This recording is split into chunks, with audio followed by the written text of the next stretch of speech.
ye mui bujala.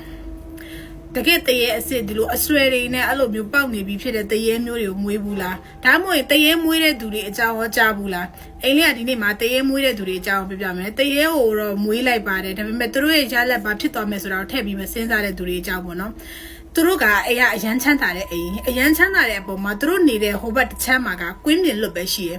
Piameso through a nama TG bono. Araja Druga. Chana de bo maduro e na kate umatako to what de shira bono alo nyo shiro so bi dro a o chan sang ni nya sang ni o to pyo me so kasi le ne de bono alo nyo kasi ne de bo ma chan sang ni nya sang ni nga me ha o dro ga ma nga be ne ba lo le so ro သူတို့ကဒီဘေးမှာရှိတဲ့ကွင်းပြင်ကြီးကိုညဘက်တွေကြလို့ရှိရင်သူတို့ဝယ်ထားတယ်ဥမာထားပါတော့ဒီနေ့အမဲသားချက်မယ်ဆိုလို့ရှိရင်အဲ့အမဲသားတွေဒါမှမဟုတ်လို့ရှိရင်ကြက်သားချက်မယ်ဆိုလဲအဲ့ကြက်သားတွေအဲ့ဒါတွေအကုန်လုံးသူ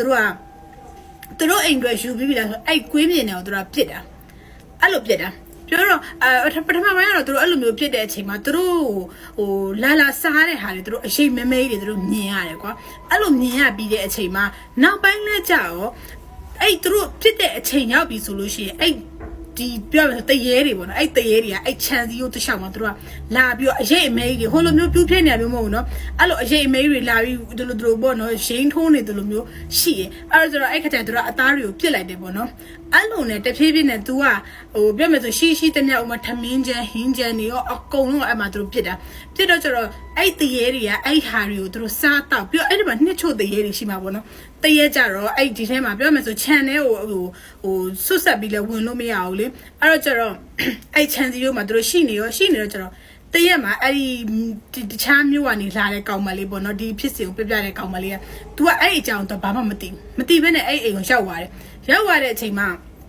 तू ကပထမညကျတော့ तू အဲ့တဲ့အချိန်မှာသူ့ရဲ့နားထဲမှာလို့စူဒန်နေကြားနေရတယ်စူဒန်နေကြားနေ तू ကဒီမှာသွားပြီးတော့ဟိုပြောမယ်ဆိုအိမ်ထဲမှာအလုပ်ဖို့လို့တည်မလားအိမ်အကူလုပ်ဖို့လို့ဘာညာ तू သွားတာအော် तू နားထဲမှာ तू အောက်ထပ်မှာပဲသူတို့နေရတယ်လေအဲ့တော့သူ့နားထဲမှာအတန်နေကြားနေတော့ဘယ်အတန်နေလဲမသိဘူးဆိုတော့အဲ့မှာအဲ့ဒီအိမ်ရှင်အဲ့မိန်းမက तू ကအဲ့အသားတွေကို तू ကယူပြီးတော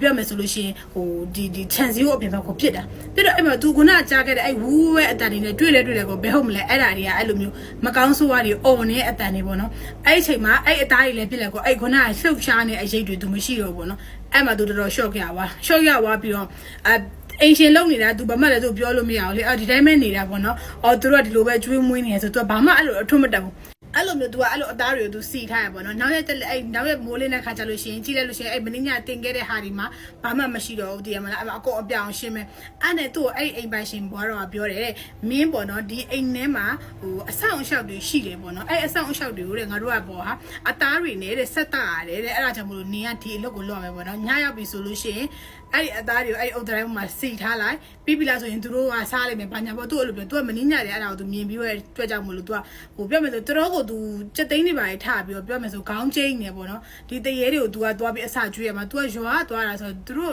့ကြည့်တယ်တရေနဲ့အဆောင်ရှောင်ဆိုကြည့်ရတယ်တည်တယ်အဲ့တော့နေပြီးဟုတ်ကဲ့ပေါ့ तू ဘာမှ तू ညင်းလို့လည်းမရဘူးလေအဲ့ဟုတ်ကဲ့ဆို तू ပြောအဲ့ဒီညကြတော့ तू ကနေပြီးတော့အဲ့လိုမျိုးသွားပြီးတော့ဒီဘယ်လိုပြောရမလဲ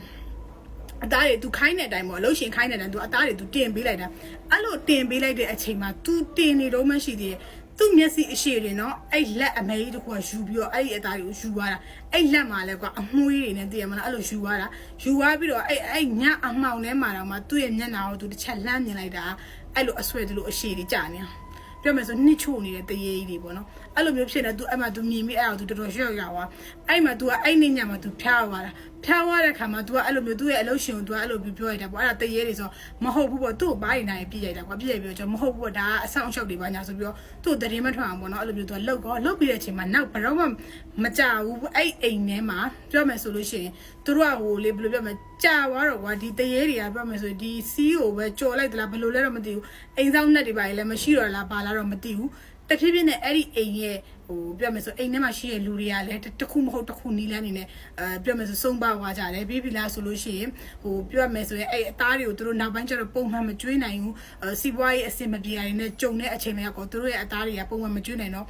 ပြောမယ်ဆိုရင်တဖြည်းဖြည်းနဲ့ဟိုဘယ်လိုပြောမလဲသူတို့တိုက်ခိုက်စာပြုတ်လာပြီပေါ့နော်အဲ့အချိန်မှာအဲ့လိုပဲလူတွေလည်းတဖြည်းဖြည်းနဲ့သူတို့တေသွားကြတယ်တေသွားပြီးတော့ဒီအိမ်ကလည်းနောက်ဆုံး အဲ့နေရာနေပြီးတော့ဟိုသူတို့ရဲ့အိမ်တစ်ဖွဲ့သားလုံးပေါ့နော်အကုန်လုံးတအိမ်တမိသားစုလုံးသူတို့ပြောင်းသွားကြတယ်အဲ့အိမ်မှာလာနေတဲ့နောက်ထပ်အစ်စ်တွေကဘယ်သူမှအဲ့အိမ်မှာနေလို့မရအောင်ပြောမယ်ဆိုတခုမဟုတ်တခုသူတို့နှောက်ရှက်နေရပေါ့နော်အဲ့နဲ့သူတို့အမှသဘောပေါက်သွားတဲ့အချိန်မှာဒီအိမ်ကိုအဲ့နေရာနေပြီးတော့အပီးတိုင်ဖြတ်ပစ်လိုက်ရတယ်အဲ့ဒါကတကယ်ကိုဘယ်လိုပြောမလဲဟိုအဲ့ဒီအိမ်မှာကြုံတွေ့ခဲ့ရတဲ့အိမ်အကူလုတ်ခဲ့တယ်ပေါ့နော်အမိုင်းတယောက်ကပြပြတာအဲ့ဒါဟိုပြောမယ်ဆိုရင်လွန်ခဲ့တဲ့14 5နှစ်လောက်ကပေါ့အခုအဲ့အိမ်ကနေရာလဲတည်ရဒါပေမဲ့ထပ်ပြီးမပြောတော့ဘူးเนาะကြာကြာဟိုဖြစ်မှာဆိုလို့အဲ့လိုတရေမွေးတဲ့သူတွေဆိုလို့ရှိရင်တရေကနောက်ပိုင်းကျရင်ကိုကသူတို့မပူစော်မပတာနိုင်တော့တဲ့အခါကျရင်သူတို့ကကိုတွေကိုအနောက်ရှက်ပေးတယ်ဒုက္ခပေးတယ်ပြီးသွားလို့ရှိရင်နောက်ဆုံးအသက်တွေဆုံးတဲ့အထိပါသူတို့လုံနိုင်တယ်ပေါ့ဆိုတော့တရေကိုတားမြင်ကျင်တဲ့သူများတတိထားကြပါကောင်းတဲ့အရာမဟုတ်ပါဘူး